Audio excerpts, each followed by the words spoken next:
ಜ್ಞಾನಕ್ಕೂ ದೊಡ್ಡದು ಅನ್ನದ ಋಣ, ಧ್ಯಾನಕ್ಕೂ ದೊಡ್ಡದು ಅಮ್ಮನ ಋಣ.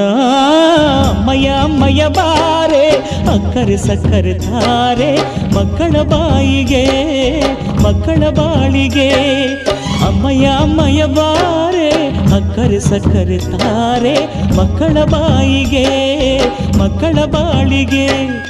ಹೂವಿಗೂ ಹಣ್ಣಿಗೂ ಭೂಮಿ ದೇವರು, ನೋವಿಗೂ ನಲಿವಿಗೂ ತಾಯಿ ದೇವರು. ಅಮ್ಮಯ್ಯ ಅಮ್ಮಯ್ಯ ಬಾರೆ ಅಕ್ಕರೆ ಸಕ್ಕರೆ ತಾರೆ, ಮಕ್ಕಳ